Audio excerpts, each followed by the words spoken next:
Welcome to this episode of the Cold Dead Hands podcast with your hosts, Dr. Benjamin Dowd-Arrow and resident firebrand Brett Cross. Sit back, get comfortable, and enjoy as they bring you the stories told from the cold dead hands.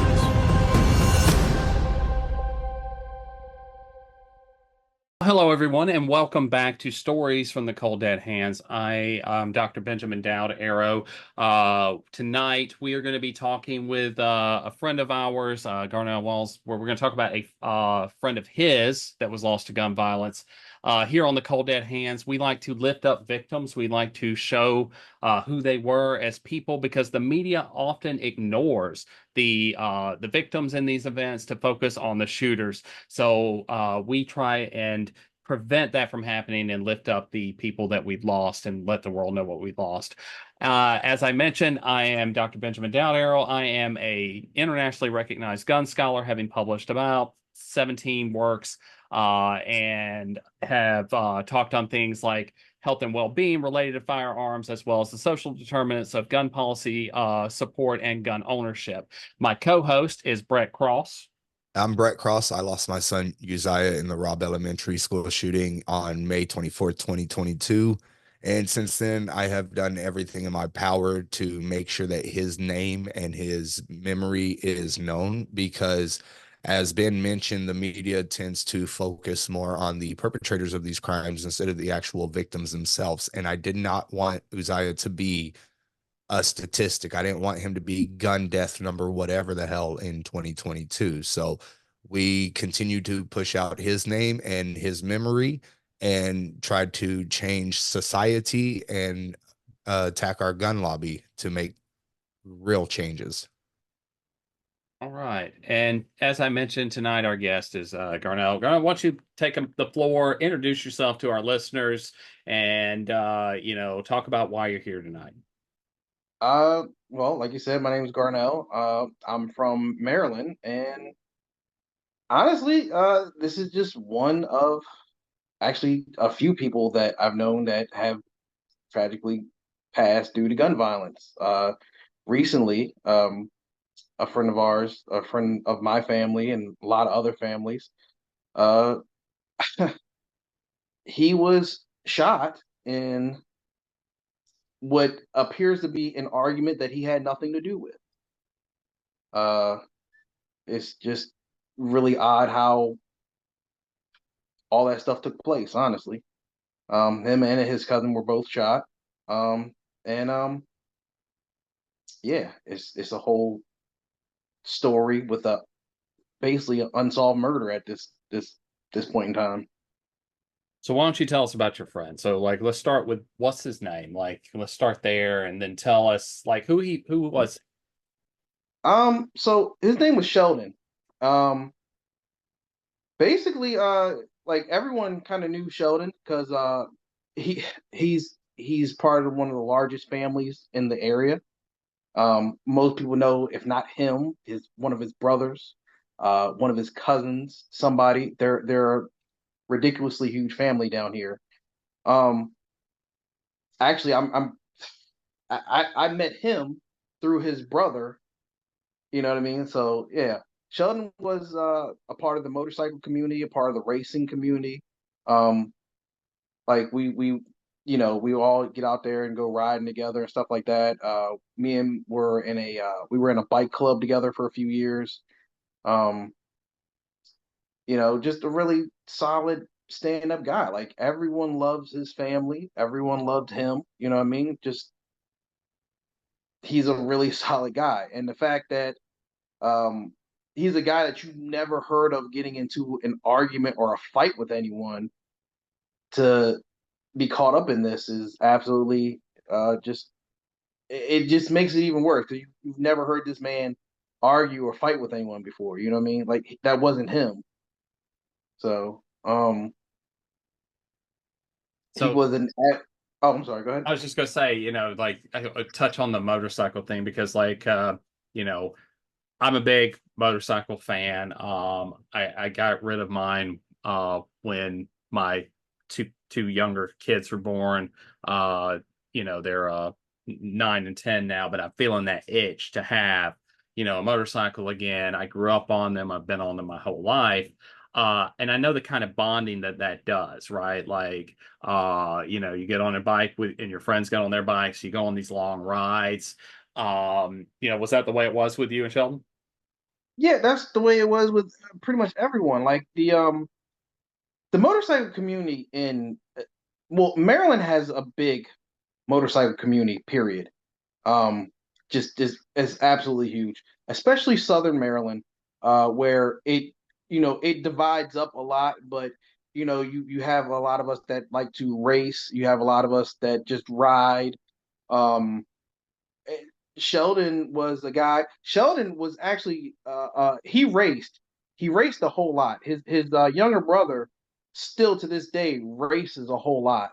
Um, Sheldon was so good on a bike, it was ridiculous. Like he was he not only did he race, but he was also a little bit of a stunt rider. Like he was doing tricks and stuff like that. Ironically, probably 10 years prior before this, he became a paraplegic because he had a stunt go wrong and broke his back and he didn't have the use of his legs. So I don't even know why I didn't think about that beforehand, but yeah, like you know he was wheeling one time in an area and they were out there, a couple of them, and they weren't bothering no one, and he came down wrong and got flung off the bike. But he never turned his bike on the community back on the community. He still supported other riders. He supported rider safety. He still supported uh the people in the race community. You know what I mean? Like he was everywhere. He was still at all the local bike meets, bike events, car shows, bike shows. It was just a part of him. And we would see him out there, and he's a good guy. We're hanging out with him, we're talking and everything.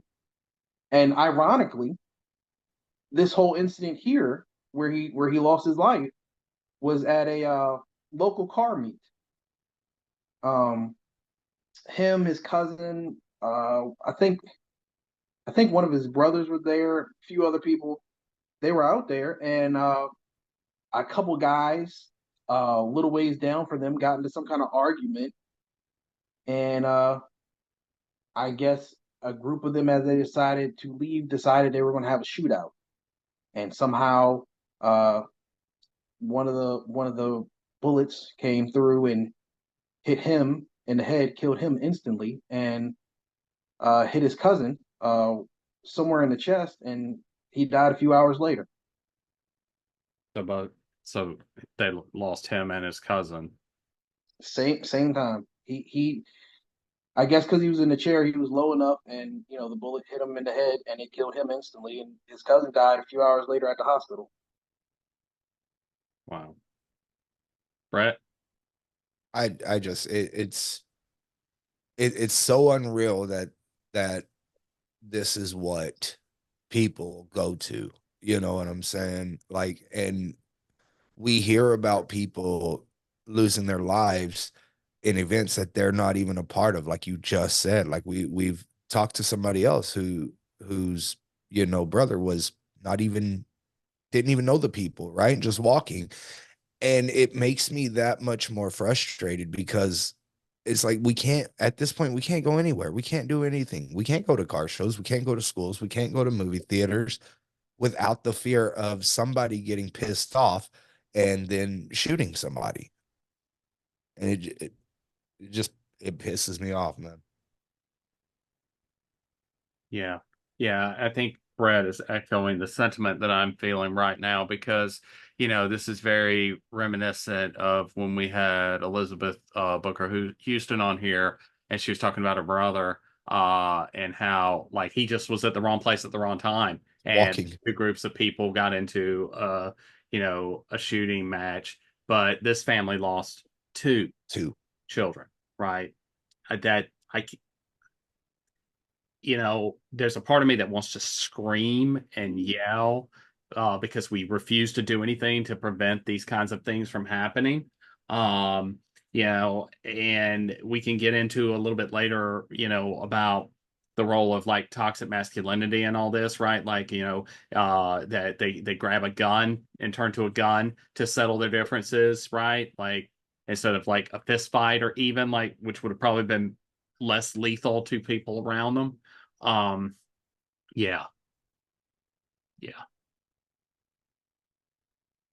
Yeah, it's a wild situation. It's almost like, we've made it so easy now to just go to this because they're everywhere. Exactly. Like I used to listen to like we called him Mr. Hill. He was the old guy that my father used to take care of. And we used to go over to his farm, and he used to tell us about like all the guys that used to carry guns in the back of their windows of their truck and all that other good stuff. He's like, you just never heard stuff like that. You didn't hear them shooting it. You didn't hear about all that. And I'm like, yeah, because what I mean, like at one point in time, you know, it was the reality, like, not only are you possibly taking a life, but bullets cost money, apparently. You know what I mean? Like that was the thing. And then I had a friend a few years ago. Um, he was telling about how much his father and them used to go hunting. I was like, that just seems like a waste of time. I'm like, we can just go down the store and get this. You know what I mean? Like we have farms, we have all this. And the first thing he said to me was like, yeah, but we were poor and bullets cost less than meat. And I was Yep. like, when did wow, that happen? When did that happen? You know what I mean? Like that's a Yep. crazy reality. Yeah, and it's such a societal issue now, right? Like it's the everybody wants to be Billy Badass. Everybody, like I remember when I was growing up, man, if you had problems with somebody, you just, it was fisticuffs and that was it. Like if it even got that far, right? Because a lot of times you could talk your way in and out of things. But it's become such a societal issue because we've become so desensitized to it all because every day you turn on the news and there's a different shooting and then we just move on like nothing, which is like in my introduction is why I continue to put Uzi's name out there and his face and everything so that people do not forget. Because, like I said, we become too desensitized to these things. I definitely believe that. I definitely believe that. You know. yeah, yeah. I would say we've absolutely become desensitized. I think one of the other biggest differences too, though, like of why we're seeing this shift where we didn't see as many of these events, right? I think there's a couple of things at play. First, I think that social media has really like upped these kinds of events because people are trying to get infamy. They're trying to like show off, right? That, oh, I did this thing, right? I may go to prison or get killed, whatever, but I did this thing. I think the other thing, though, is that we have had, movies, video games, comic books, literature, all these things that glorify gun violence in this country that, Brett mentions it all the time. It's the Rambo mentality. It's this idea that I can like do this thing. And no one ever looks at themselves as the villain, right? No one thinks that they're going to be the bad guy in the story. They always think they're the good guy, right? Like I guarantee you both of those groups that ended up being the cause of your friend and his cousin's death, both sides thought they were the good guy in that situation, right? Uh, And I can believe that. Yeah, no, yeah, I also think, back to the social media aspect is you have people, not just what you said, Ben, but you also have people who it's become so easy to anonymously run your mouth, right? Like I get haters and trolls and people telling me that Uzi deserved it all the time. Um, but if they were ever face to face, they're the ones that would pull these weapons because, you know, it's Oh just yeah. how it is. yep, yep, Yeah. yeah. Well, and going back to that idea of that good guy, right? Like, you think about like games like Call of Duty that they think they play these first person shooters and that they have an understanding of what these guns are like, right? And how it would feel to actually kill somebody. And that is not reality, right? Those things are not reality. Like, Brett and I were talking to earlier, a guy who I guarantee you his full military experience was playing Black Ops, right? Like that's as much as he had. Um, and they think that because they have these experiences in these virtual worlds, that then if something really were to happen, that they would be the superhero to save the day. But then when those events happen, 9 times out of 10, those are the guys who freeze, right? Those are the guys who completely freeze up and can't act, right? Or they run, right? Because there's something I think innately in most normal people that they can't actually like harm somebody else, even if it's to save their own lives, right? Like they'll do it if pushed to it, but like a lot of times they'll freeze or will run. And no one knows what they're going to do until they're in that situation, right? You can't say, oh yeah, I'm going to do this. All your training goes out the window. Marines choke, right? Like, and I would argue that they are better trained than any Jim Bob down the street with his pickup truck AR-15, right? But to go to Garnell's point, like it's become easy, right? I'm gonna quote Batman. It's become easy, and we turn to it because we're cowards. Oh, definitely, definitely, and it's easy for multiple reasons. When the Supreme Court overturned that ruling, and everyone went crazy and started buying guns because they said, oh, they can't stop you from carrying guns in certain places and everything else. Maryland was like, fine, we can't stop people from carrying guns, but we're going to, you got to get your concealed carry permit. You got to do this. We're not going to have just open carry anywhere. Like, we're going to control as much of this as we can. Not only did people go crazy getting permits and buying weapons, but theft of weapons jumped in Maryland, like I want to say 30%. It was something like that. Just so that automatically tells me, like, one, you guys are putting your weapons in a position to be stolen, to be out on these streets, Yeah, not right? a safe stored weapon.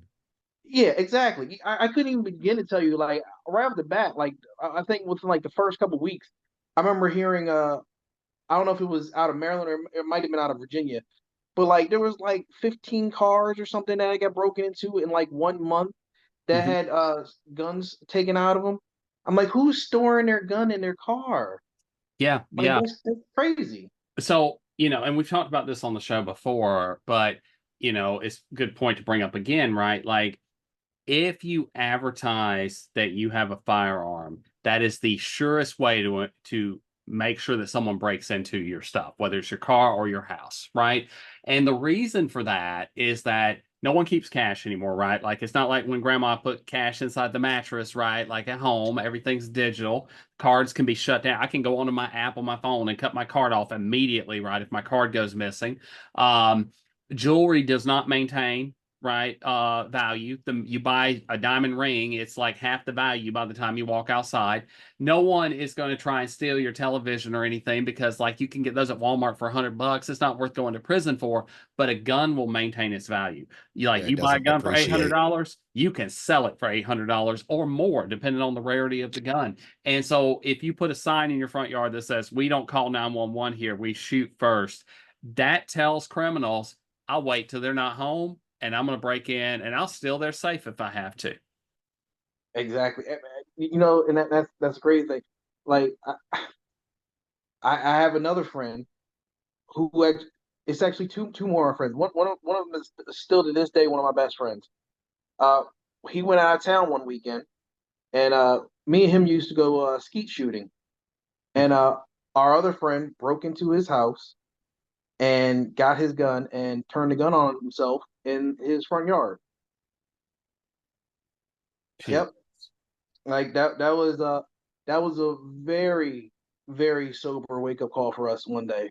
Like we all got a call saying that uh Jason had shot himself in the front yard, and we're just all like, this is crazy, absolutely crazy. Like we knew he had some issues, we knew some stuff was going on in his head.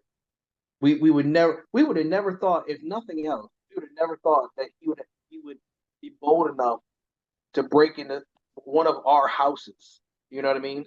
Mhm. But I guess when you're in that level of depression and you're that sad, like everything just kind of goes out the window. You know? Yeah. Oh, and we've talked about before too, like, often the show focuses on, homicide, mass shootings. But we did have an episode on suicide and how, 52% of gun deaths in this country are self-inflicted, right? And we don't spend enough time talking about that. And I think, and I'll let Brett weigh in because he was not able to be on that episode, but like I think there's this idea that, oh, it's kind of a competition, right? Like, oh no, the way that this person died is more important than this person. And I'm of the belief that all of it needs to go away, right? We Yep. need to fix all of it. Yes. Brett, you want to weigh in because like I know this affects you personally. Yeah, so like you said, everybody wants to point out oh well, it was this way or that way, when in fact gun violence is just detrimental to us all. And I say that as somebody who, when you lose a kid, you go to the darkest place imaginable. It's still to this day. I will never actively do anything. I'm in therapy, all that good shit, but I actively wake up in the morning pissed off that I woke up because it hurts that much, right? And so if I didn't have any of my other kids, then I would probably become that statistic as well, making up the 52% because I am a gun owner myself. And it's just it's so messed up that, I speak more specifically about mass shootings. Um, but the retort is always, well, it's a mental health problem. But we don't do anything to fund mental health. We don't do anything at all, right? And so it's like you don't want to change the way things are because you're not affected. But you have people like me that have been directly affected and yourself. I mean, you've already told us just two stories of people that you were close to that have lost their lives to gun violence. You know what I'm saying? And my wife said it best in the very beginning, and I stole it from her. This is America. It's not a matter of if you're going to encounter gun violence, it's a matter of when, because we refuse to do anything about it. We need to tackle the issue on guns. We need to tackle mental health issues, but we can do both of them. But we as a society and as people who vote and vote in these people that do not want to do anything about it, we are, actively screwing ourselves over. Yeah. Yeah, no, I agree with you. I think that we are like by refusing to do anything, we're just harming ourselves over and over, right? Yeah. It's just continuously um affecting all of us, right? I dare someone to try and claim that there is not a single person that they're connected to that hasn't experienced some form of gun violence. Yep. I just don't think it's possible. Yeah, I couldn't think of anyone off the top of my head right now. Like No, anyone. or not even just that, but even I would, you can't find anybody that doesn't know anybody that doesn't want to take a toaster bath, right? Like, because we all, Like how you worked that in, Brett. you like I that. thought you were going Yeah. to do it in the last statement, but No, like, I was waiting for it. But honestly, because, life sucks. Life is hard. I mean, it doesn't matter if you got money or not, life sucks, right? Like we all know this. And I would hazard to even say that I'm sure everybody has at least thought about doing that once, at least once, in your darkest of times, right? But we make these weapons so accessible, that it makes it easier, and we're not doing anything to make it harder. And that's what's terrifying. yeah, Honestly, I've said it for years. Like, if you look at the way they set gun laws up, and the way that they wait, let me rephrase that. If you look at the way they do not include certain aspects in gun laws, like you can go through and you can do a background check. But we know a lot of these shootings come from people who don't have anything on their background. If you look at the way they go back and they're like, okay, well, we're not going to include mental health in here because people get sad. Like they don't understand the difference between being sad and being depressed, long-term depressed, Yep. functionally depressed. You know what I mean? So when you start to look at just people being inept at doing anything about it. It at some point it feels like population control. You know what I mean? Yeah. Like this is just an easy way for people to shrink the size of the country. We don't have to worry about things. Because we don't see these types of problems in other countries that have way more stricter gun laws. Yep. You know And what I mean? with Like, with we the don't see it. same amount of mental health issues. Like Exactly. this is a uniquely American situation, and we allow it because people want to own their toys and they will put them above other people's lives. And that is the scary part, right? Is that there are people out there who like, and I've literally had people tell me, um, I don't care that your kid died. I'm not doing anything with my weapon. Right. Like, and it's scary because I'm like, people that say and do things like that, they're probably the first ones that should, not have these weapons. Hmm. Yeah. Yeah.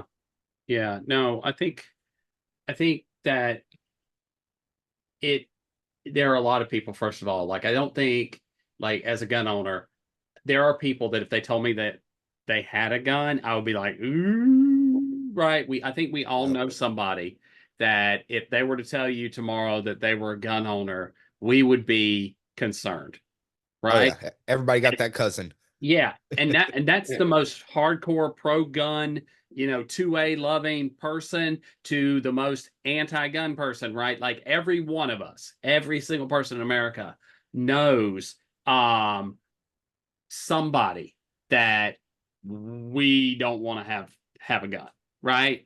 Yep. And the fact that we can't be honest in that, right? Like if we know somebody, then other people may know somebody. Why aren't we doing anything to stop it, right? And I keep saying over and over that if we don't, the younger generation will because they're tired of it.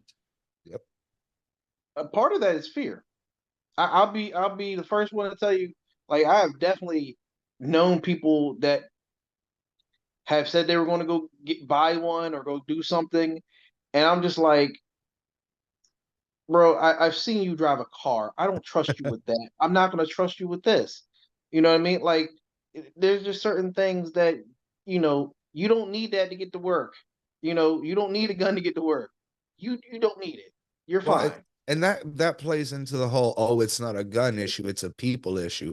So let's prevent people from getting these weapons. You know what I'm saying? Like it's just it's unreal. I personally I think you should have to do a psyche eval to get one.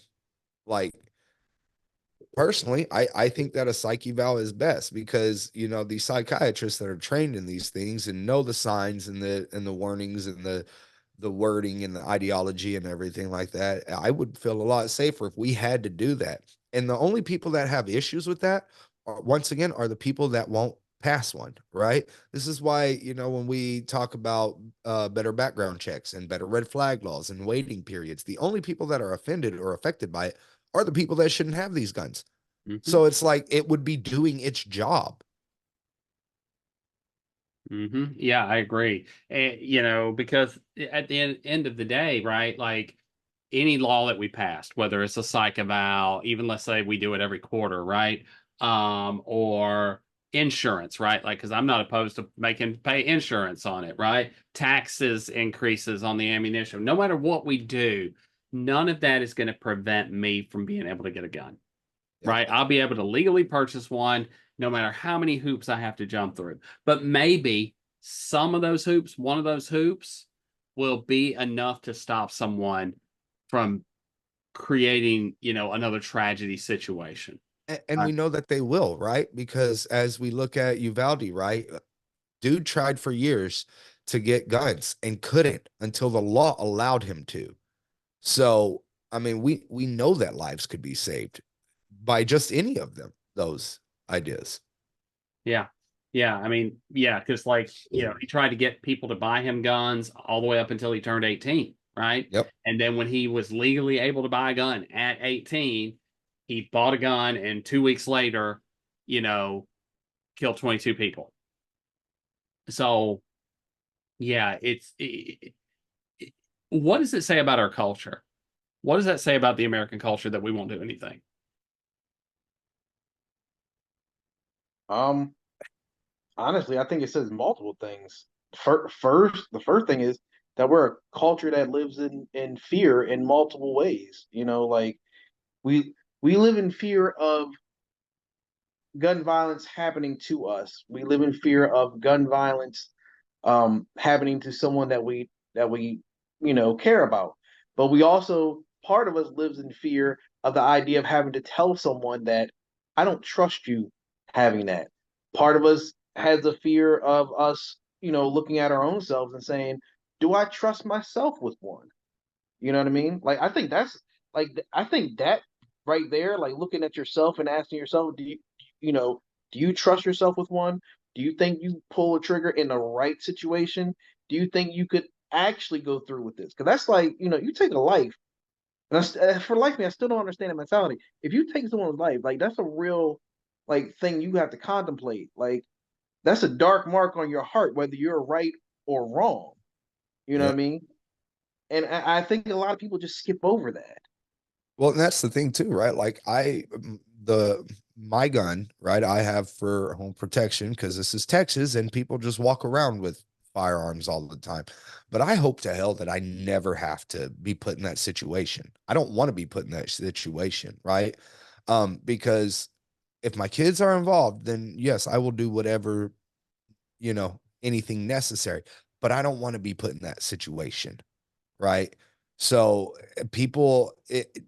sensible gun owners will think that, but I am more actually even terrified of the people that like we all know shouldn't have these things, but are like, oh yeah, I could do it. Like those are the ones that scare me, right? Like, And that leads me back to the story that we talked about last week when we had Victoria on, right? Like where, so Garnell, I don't know if you've read this article yet or not, but Utah passed a law where they are wanting volunteers that they're just going to get $500 for one time, right? A lifetime payment of like $500 for just random volunteers that can't be employees of the school to sit at schools and protect children.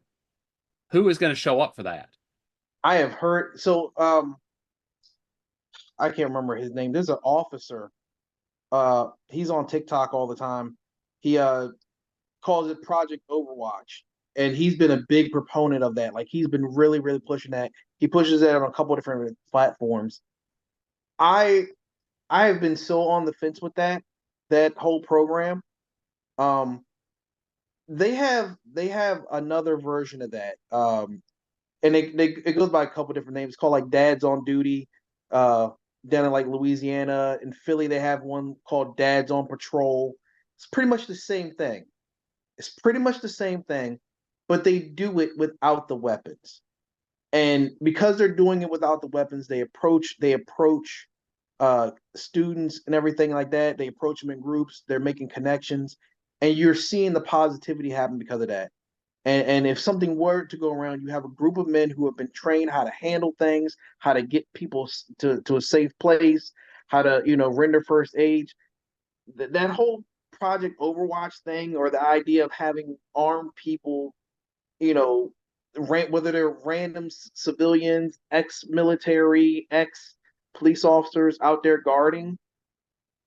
I've never liked that because none of those programs, again, require anyone to pass a true background check, pass any kind of mental evaluation. We have all seen somebody that comes back from a military campaign or whatever and has some degree of shell shock. You know what I mean? It's a real thing. I once had a friend tell me that like he's a lot better with it now, but when he first got back, he was terrified of seeing trash on the side of the road because he remembers seeing IUDs blow up. right. You know what I mean? Now you're gonna put these same people in that situation with kids. God forbid they have a flashback. They're not going to know that kid versus whoever else is out there. Yeah, You and know? how is the vetting process? Like, is it an extensive vetting process? Like, and we know that it's not, right? Like, but we're not even like truly vetting people. And then Yeah. another thing though is, I mean, we can, bringing it back to Uvalde, we had a school police force and they didn't do anything, right? Like we're just putting more guns on campus and nothing is being fixed. I hate that argument that, oh yeah, we need to put more guns. No, no, we don't. Because statistically it shows that the more the guns, the more deaths and the more violence occurs. Yeah. Yeah. So like research has come out to show that there's like a 2.83% increase in the odds of more mortality, more deaths at a school where there's an armed person that because of the shootouts and things that occur. So and if we look at every school shooting since Sandy Hook has had an officer on duty, right, including Uvalde, including Parkland, including Columbine, which was before Sandy Hook. But look at how many kids were killed, how many faculty were killed in those situations. In the ones that we see, very small uh, uh, death tolls or whatever, those people usually stop with something other than a gun. And there was a whole nother. I need to go back and see if I can find it. Someone put together a list like a year ago of articles for about, I think it was for like, I want to say it was from like 2021 to like 2023 or something like that. And it was just all the different resource officers that were leaving guns laying around in the schools. Mm-hmm. Yep. Right? Like it was actually a like surprisingly Oh, common thing. yeah, it would scare you, right? It's if you were a parent and you were listening and you were to see the data on how often either a law enforcement agent or a teacher in states that have allowed teachers to carry and the teachers have started carrying have left their Administrators. guns either in a bathroom, on the top of their car, in the parking lot, on their desk, just laying out, right? The number of times that has happened and the times that children have gotten a hold of those guns. Yeah. And that's one of the things that's kind of like, I don't know why there's not more focus on that. You know what I mean? Like that automatically tells you, right? And it makes sense as well because people aren't going to be responsible with these things in their homes. Why in the hell are they going to be responsible with them anywhere else? You know Exactly. what I mean? And that's one of the things where I don't understand why there's no focus on that. Why is no one actually talking about that? Well, I mean, I think it goes back to the same reason why that we don't actually fund mental health, right? It's that they don't want to focus on the failings, the things that actually fail. They want to focus on a boogeyman, right? That's out there. Like, so the idea that some kid could come in and harm the teachers, they'll focus on that, but not the fact that the teachers or the law enforcement agents are just leaving their guns laying around, right? We focus on mental health, but then we defund mental health, right? Because we don't ever want to actually look at the root causes. If we were to actually analyze that data, like as a society, and pass laws based on that, then we wouldn't arm teachers or law enforcement in schools, right? Like the data is kind of clear not to do that. But then that would mean that there must be another reason that these things happen. And we'd have to do other things to prevent them from happening, which would include more gun control. And they don't want to do that. I mean, yeah, I mean that makes sense. It's just I don't know. It's just one of the things you figure if you want to do something about it, you're going to create a law. But so, like, there was a little boy, I want to say 2 weeks ago in Texas. Um, he found a gun on his way to school and picked it up, brought it. He actually brought the gun into school. He thought it was a toy. The So I want to preference this by saying that one, the boy was autistic. Secondly, The gun was purple, which I've always said when they started adding those colors to guns like that, like the purples and the pinks and all that good stuff, every one of them, I always said this was the worst idea ever because you took something that, you know, that was real and you made it look like a toy, Yep. you know? And that's what that little boy did. He thought it was a toy. And then when one of the other students saw it and recognized that it was real, they reported to the teacher who reported to the principal who, came in, confiscated, took the boy, and they locked the boy up. As of what was it, last Thursday? Because the last time I looked at it, that little boy had been sitting in juvenile hall for almost 2 weeks. Hadn't talked to his parents, anything. They were refusing to release him. Police, the principal, the teacher, all agreed that that boy's story made sense. That he just picked it up because he thought it was a toy. They 100% believe him. But now the DA is over there like, nah, we're going to charge this boy with felony. Oh, dude, and honestly, there's an exact flip side to that story that happened here last week, where there was a third grader who actually took a gun to school, had it in his backpack all day until he was in the bus line, and then pulled it out on a kid. Luckily, it was a BB gun, and luckily it was unloaded, but he didn't even know. And I don't think anything's happened to that kid. So we have one kid over there that makes an honest mistake because he actually thought it was a toy, which, I mean, that's rough, right? Like Yeah. we need to all teach our kids that do not take any sort of gun to school. I don't care if it's on the side of the road or nothing, right? But at the same time, it's like a kid that makes a mistake is locked up for weeks. A kid that pulled it on somebody, and we haven't heard nothing. Yeah, and see that's wild to me. That whole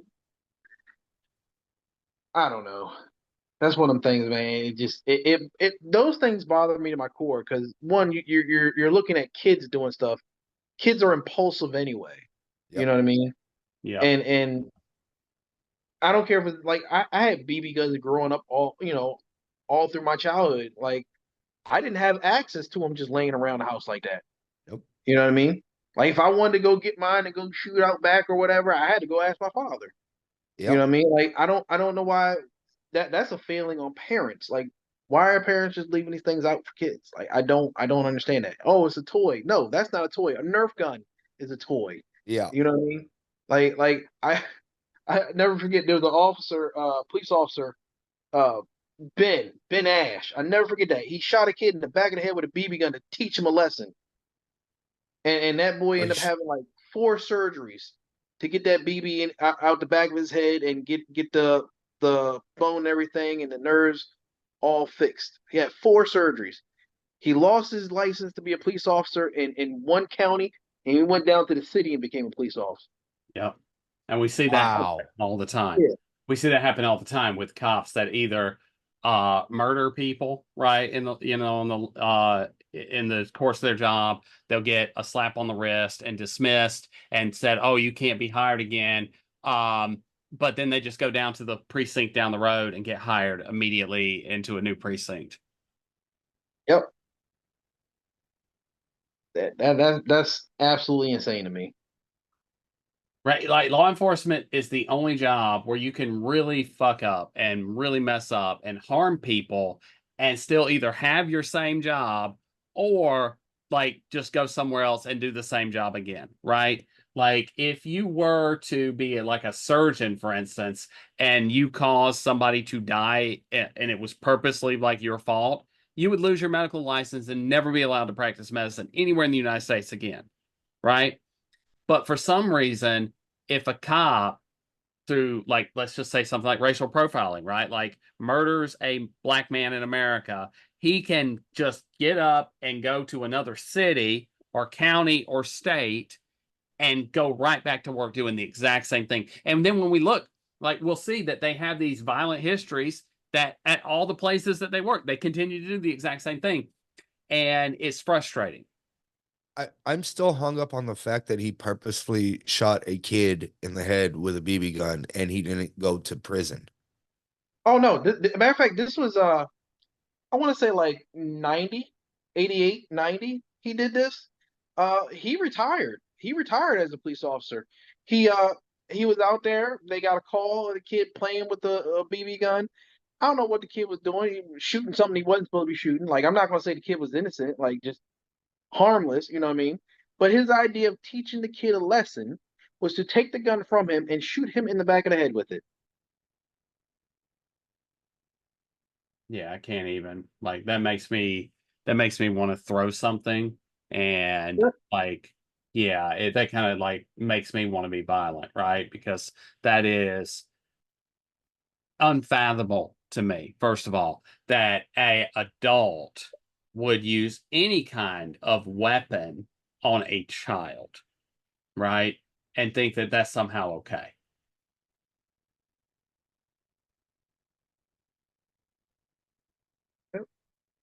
This has me so fucked up that I'm looking at it. Like I'm looking it up right now because I just yeah, it's unfathomable, right? But like we see in Uvalde, like yeah, they just go down the road.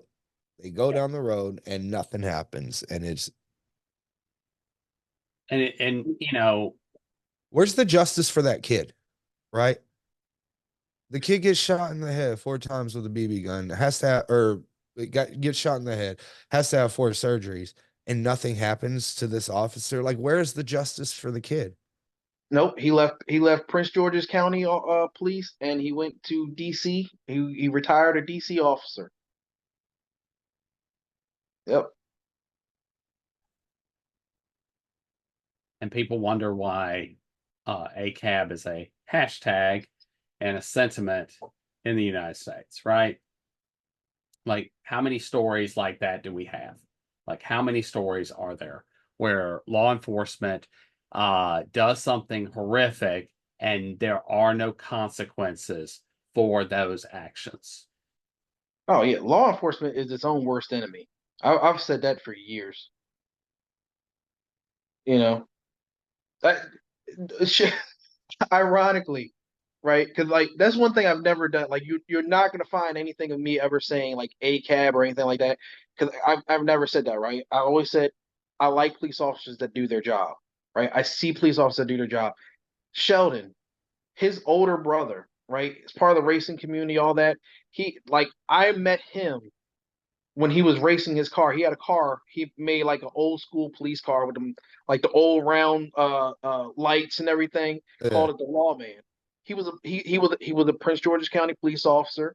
He retired from there. Came down to I can't remember if it was Charles County or Calvert County or whatever. He came down there. Became a police officer down there, and I believe he just recently retired from that from the second stint as a police officer.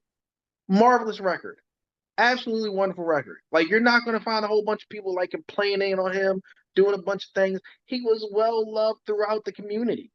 You know what I mean? Like that. Like he is an example of a good officer, and you'll never like the sad thing of it is you'll never hear him like get the recognition that he actually deserves, not only for doing his job, but for like doing it so long so well. You know what I mean? Right. I just and then you got people like old Ben that does stuff like that, and I swear to you, I guarantee you, he's got a list of accommodations through DC like you probably wouldn't believe.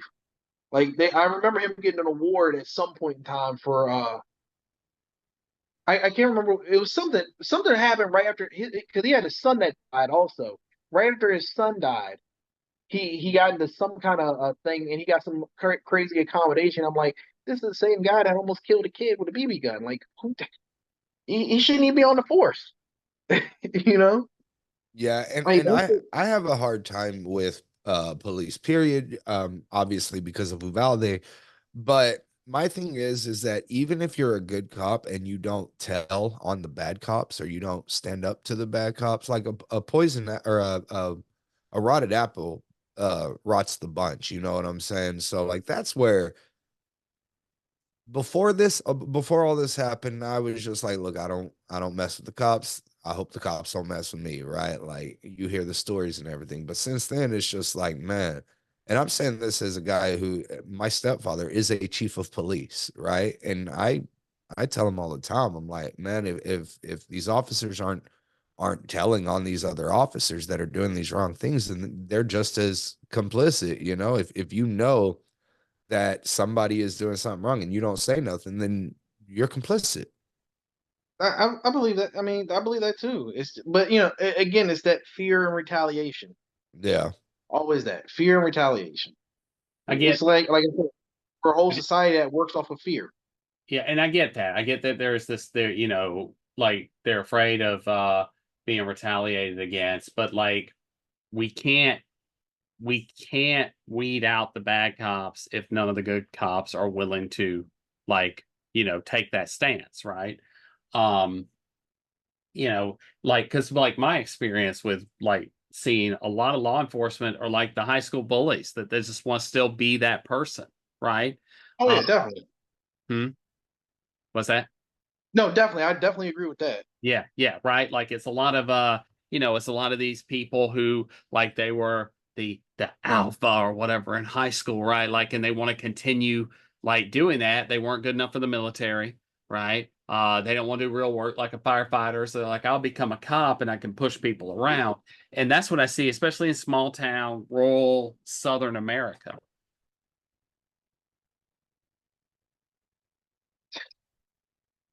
We're getting close to that 1 hour mark.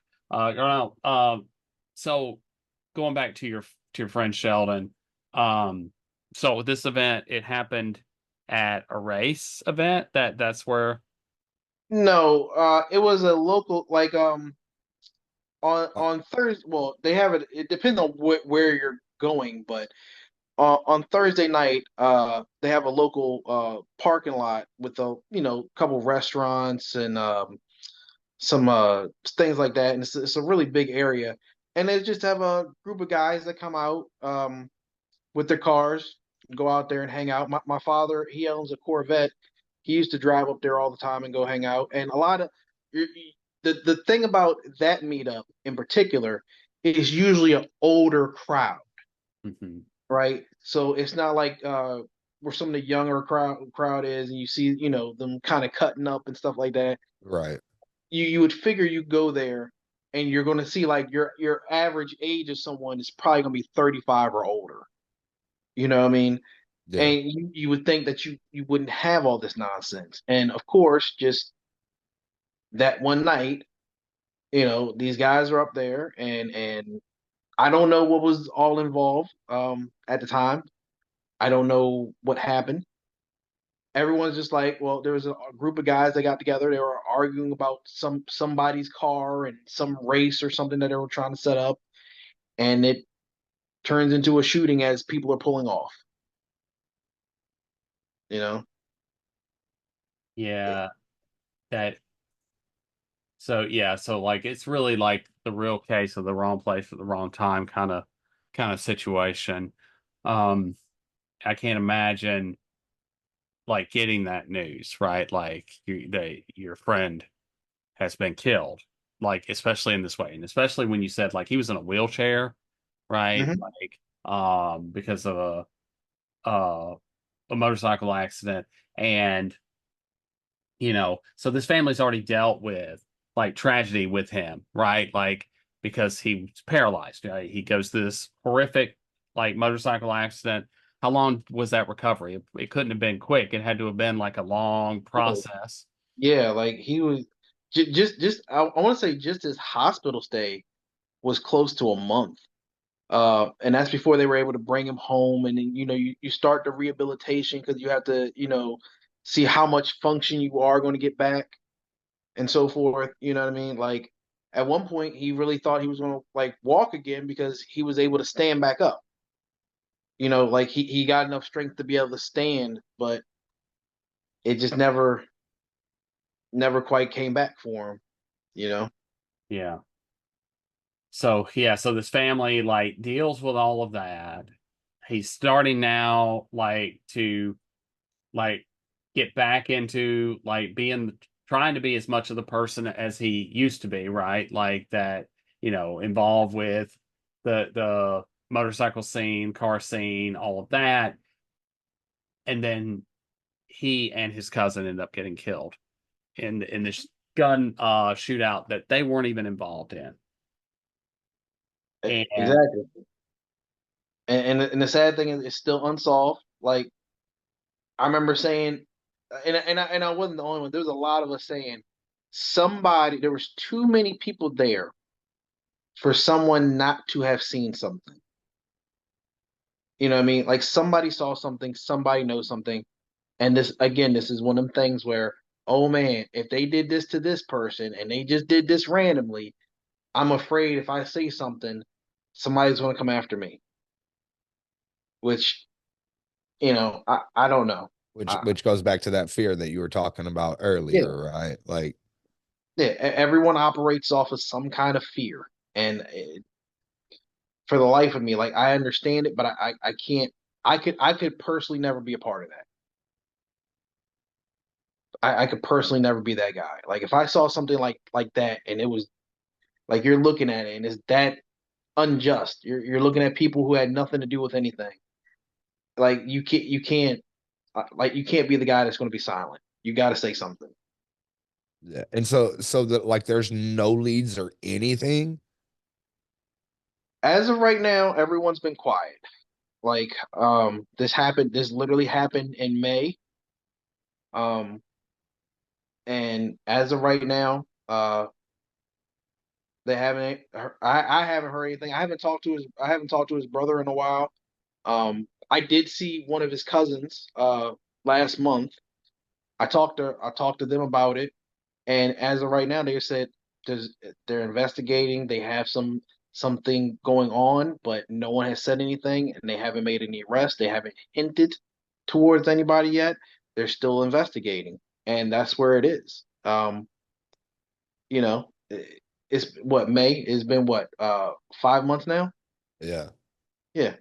No, that's crazy. And because I was looking up too right now, right? And so, your friend and his cousin, but there was also a third person who was shot who drove himself to the hospital too. So there was three people shot. Yep. Two that we know are not involved at all, right? But that third one was probably not involved either, if in the same area, you know what I'm saying? Like, and there's no justice. And that's like I said, man, that's the scariest thing about it, right? Is that this person could potentially get off and not Yeah. ever face any sort of charges for ending multiple lives.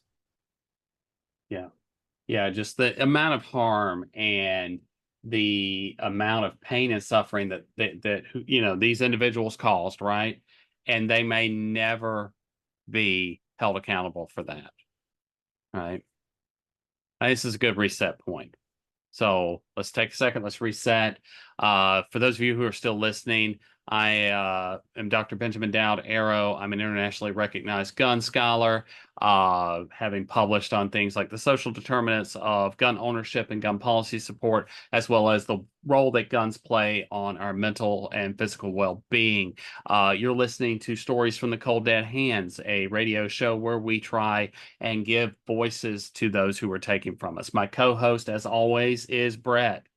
I'm Brett Cross. I lost my son Uzziah Garcia, who is pictured behind me, on May 24th, 2022, at the Robb Elementary School shooting. And since then, we have been fighting the Texas and federal government, trying to get something done about these damn guns that keep killing our children. And our guest tonight is Garnell. Garnell, the floor is yours. Yes. Like I said, I'm Garnell. I'm from Maryland. We were talking about a friend of mine, Sheldon, who was unfortunately killed in an act of random gun violence. Um, Yeah. Essentially just at the wrong place at the wrong time.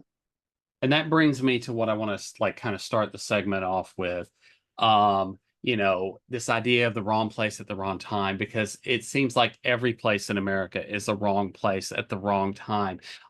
Just a couple of days ago at the Michigan State Fair, chaos erupted because of supposed gunshots that were fired. And, even if it turns out through investigation that it was just a car backfiring or something, like, what does that say to how we've been conditioned that we know Our government is not going to protect us from gun violence. So when we hear something, or if gunshots just go off, like, and we react in this chaos, that we can't enjoy, like going to a state fair. We can't enjoy going to a movie theater. We can't enjoy going to school. We can't enjoy going to work because these things could happen all the time. I'll start with you, Brett. No, I'm looking, and as much as a day ago, there was actually a 14-year-old boy was killed and another wounded in the shooting in the parking lot of it. So There you go. yeah, it's not even a what if at this point now. It is, there absolutely was. And it, like, we see this overwhelmingly, right? And we talk about this all the time, that the number one killer of children is gun violence. And we see it again, a 14-year-old. Now, we don't know what is going on. I'm not even going to speculate, but at the end of the day, no matter if it was a random stray bullet, if it was unintentional, if it was intentional, if it was, two people fighting, whatever, at the end of the day, a child is still dead because of these weapons. And we as a society and as a country keep fucking allowing it. Yeah. Yeah, we do. We keep allowing it. We keep not doing anything to stop it. Garnell, you want to weigh in? Yeah, it's the thing of it is, like, I haven't read this story, or I haven't heard exactly about this one, but it's one of them things, like you said, like, even when we're in a place where we should be able to let our guard down and relax, we're not capable of truly doing that. We're on edge. And one of the things that I've said for a while now, like, you're so used to being on edge that you don't even realize it anymore. Like, when you walk into fairs or malls, you're looking at and thinking about, where are your exits at? How do I get out of here? You know Absolutely. that's a weird feeling to have. You know, um, I think now, because it's so normal, like, you just normalize doing that.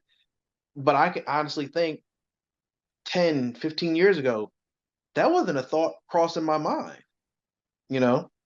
No.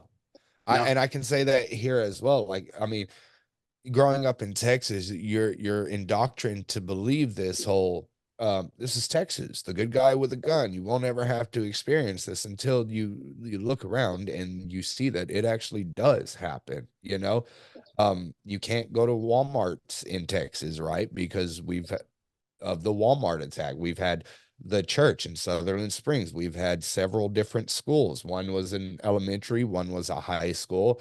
The Allen Mall in Dallas, that was right around a year after us, right? Like, all of these places you can't go to anymore because of the fear that you will not make it back out alive. And instead of doing something to mitigate the fear and helping our society move forward, because we shouldn't have to, right? We shouldn't have to live in fear. We're supposed to be the greatest nation on the planet, right? But like I said, we can't even go to church, right, without getting shot at. We can't go to a dance recital or a concert or a movie premiere at this point without the fear of getting shot. And it takes its toll, right? Like, I've had to tell my kids, because I am one of those ones. I'm always looking for the exit. My back's never to an exit. I always have to see and everything. And I'm having to teach my kids that. And I'm also having to tell my kids to don't be a hero. Like, if shit starts going off, run. Like, if you can get away, get away. Do not be a hero. Because, like, I can't lose another child. And our states aren't helping. Our federal government's not helping. They keep sitting on their ass and bickering over bullshit things in Senate and in the House, where when children are dying. And that idea, like, I've always hated that framing of, how do you stop a bad guy with a gun, it's a good guy with a gun. It's like, the first thing that they always use that as, like, their go-to, like, this is how we have to do this and everything else. But at no point in time, there is no law, there is nothing if somebody with a gun wants to do something, they are going to do it, Yep. right? You're being counterproductive because you're not looking at prevention. Yep. You know what I mean? Being And reactive instead of proactive. exactly, and that's another thing that we have. And I hate to say that's a society thing. That we're more of a reactive society than we are a proactive society. Because I think a large number of us want to be proactive. Yep. You know what I mean? Um, the problem of it is, it's the few that are quote unquote on the fence. I think that holds everything up. Yep. You know what I mean? Like you're still going to have your people that are like, nah, I just want to do this. I want to do that. I remember hearing a guy tell me he he said going to buy a gun should be as easy as going to buy underwear, and he was dead serious on that. You know what I mean? And this is one of those people that probably shouldn't have a firearm. You're 100 terrible attitude. First thing I thought, I was like, man, the way he freaks out on everything, I would be terrified around him if he had one on. Right. You know, and something bad happens. You know what I mean? Like I know personally, he lost a friend to gun violence. Like one of his good friends died of gun violence, and it's still the mentality that he has today. It's like, oh yeah, if I would have had it on me, I would have done something. What were you going to do? Yeah. You wouldn't have done anything. I mean, and that's the thing. It's like the people who think that they could stop these things with their guns are people not living in reality, Well, right? and I want these people to sit there and watch the body cams of Uvalde like I have, where all of these cops are like, what are we going to do? We don't want to get clapped out. Like these guys that are trained for this, because, Joe Bob down the street is probably not trained, right?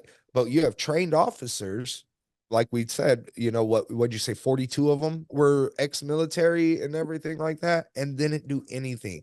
So that whole good guy with a gun bullshit is just infuriating. Not just that, but if you are actually a good guy with a gun, how are the cops supposed to know?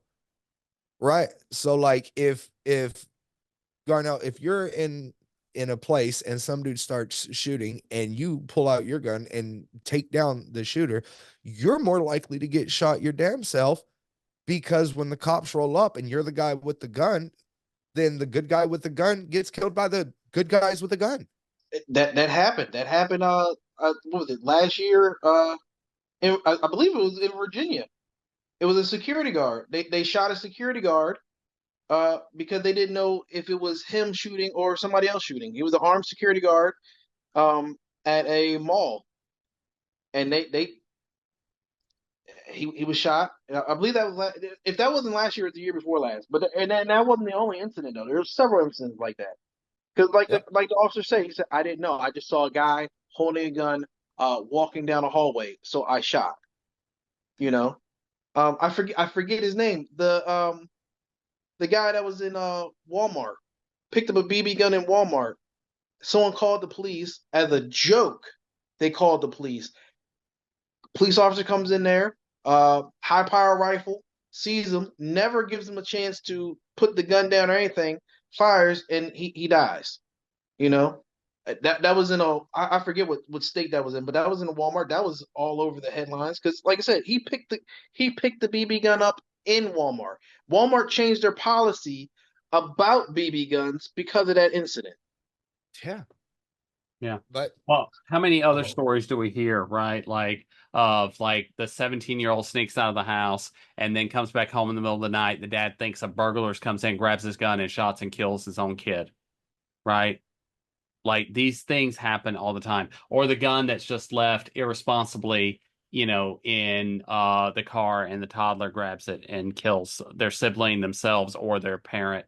Or like here in Tallahassee last September, during the hurricanes, parents like evacuate their house, but they have to take their guns. And so their 8-year-old child kills their 14-year-old child. Or in another instant during that same time period where a family's like, oh, we need to run to the grocery store. We're going to leave our 2 toddlers at home with guns on every surface. And one of the toddlers gets killed, right? Like we see these stories all the damn time and it's too much.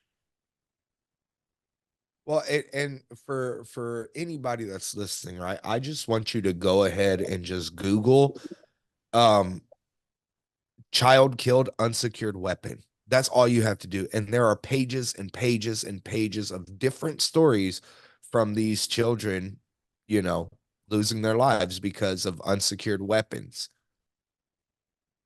There's a in fact, if you Google child playing with gun, and it's usually within the first four hits, you'll see an article of a toddler. I believe he was 3, and he was staying with his father. His mother and father were divorced. He was staying for the weekend with his father. His father was asleep and had a gun sitting on the I guess his little table that he does his bills on. The gun was sitting there. The toddler picked that gun up, was playing with it in the house, and somehow walked outside of the apartment complex and was outside on the ring camera of the neighbor, playing with the gun, twirling it around for like, I don't know, 35 minutes before a neighbor walked up on him and saw it and called the police. And then they never even arrested the father. They were Which just like, no, we're going to confiscate the gun for the day.